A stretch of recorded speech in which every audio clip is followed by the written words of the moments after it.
Hi, my name is Jonathan Goodyear, and I'm the Regional Director for Florida.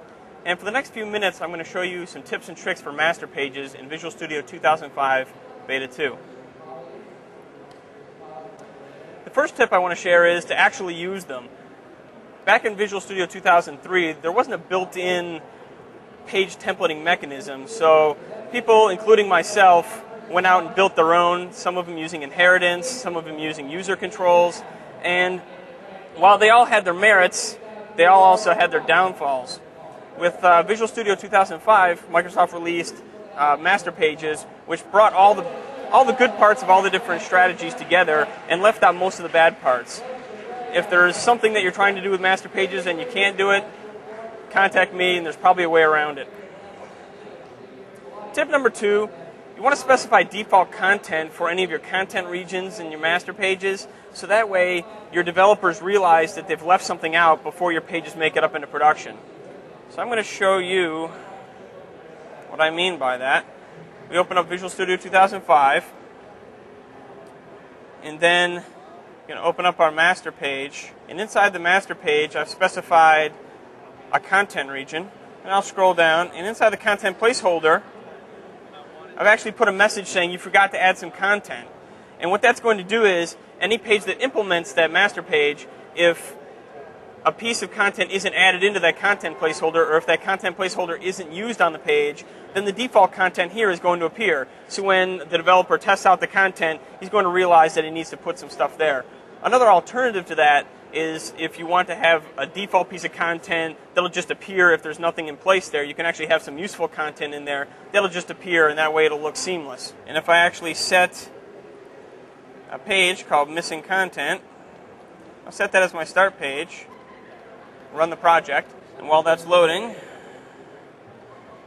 it's going to show that there's some missing content on the page, and it's going to show the default content that I had placed. There we go. It says I forgot some content. That's because in the missing content page, you can see that I don't have anything on there. The next tip is to use a global master page. It's a little bit annoying to have to specify a master page for every single content page on your site.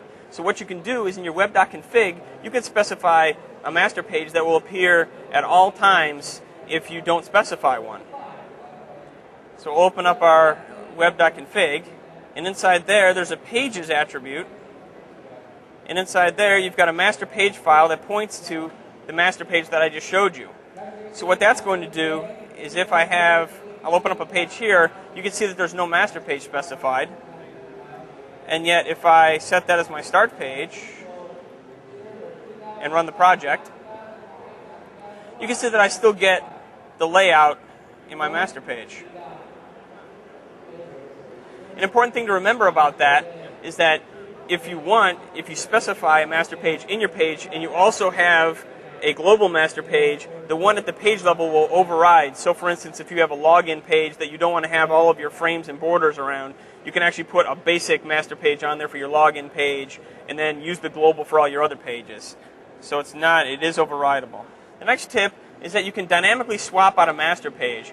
What that means is that, for instance, at runtime, you may not know which master page you want until right as the page is loading. A good reason for that, or a good example for that, is perhaps if you want to create a printable page of a content page and you want to strip out the master page itself. So you would actually create a master page to facilitate your printing. So I'll show you that. So what I'll do is, in order to facilitate that, I've created a base page that each one of my pages can inherit from. The reason I do that is because in order to dynamically swap out a master page, you have to do it in the page's pre-init event. Unfortunately, your master pages don't have a pre-init event. So the way to get around that is to have your page inherit from a base page. Now that's different from your traditional inheritance-based master pages because you've still got the power of your master page, which is implemented in your master page, but you also get the advantage of implementing functionality upstairs in the inheritance stack. So inside my base page, I implement the pre-init event, and then I'm just checking for the presence of a query string parameter called print. And if so, I'm going to swap out for a printable master page. So if I go down into one of the zones of my site, one of my nested master pages, I'm I'll set that as my start page. I'll go ahead and play. You can see it's just a regular page, but at the bottom you've got a link called printable page, which points back to the same page except appends that print equals 1 query string parameter.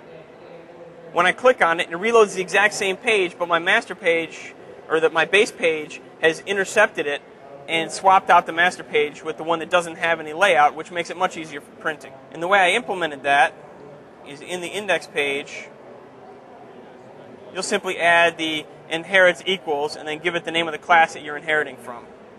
It's very easy to do.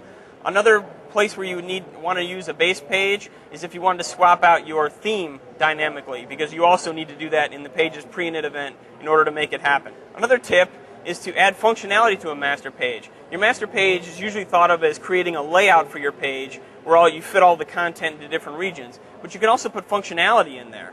So you can put some methods and properties, and what I'll show you is that in the master page for one of my site zones, I've implemented at the bottom of the page a label control called label message. At the top of the page, I've created a public property called message that links up and gets and sets the value of that label server control. Then what we're going to do is in a page that implements that, when we'll go into our Contact Us page, at the top you'll create a directive called master type. And what that does is you're telling your master page, you're telling your regular page, the actual object type of your master page. And after you specify that, it gives you a couple of options. You can either give it the virtual path to the page that implements the class if you're using inline code, code beside, or you can actually specify the type name if you're using code behind. And by doing that, you can actually use IntelliSense to get access to the properties of your master page by using master, which is the property of your page, dot, and then accessing the property. So let me run this page.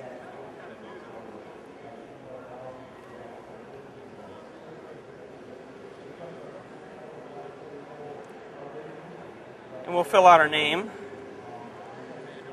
email address, put in a message and say go, and the master page has intercepted that, and that message, that label that you just saw, is actually on my master page. And here's where I set it in the button click event. Lastly, the final tip is to map your images properly. Because you have pages that could be anywhere in your hierarchy, you need to map your images properly so that if you have a page that's deeply nested and it's using your master page, that the images aren't going to turn out as broken. And the way to do that is to, actually let me stop this. Let me go into our main master page. And you can use the resolve URL function and then give it the path to whatever graphic you want to present. So that way, no matter where on the page or where in your site your page is, it will always point to the proper image. And in .NET, the little tilde character right there is shorthand for saying the root of your website. And that's all. If you have any other questions, then you can contact me at jon@aspsoft.com. You can also bid on my time on eBay, as well as on the time of several other regional directors and other people from Microsoft.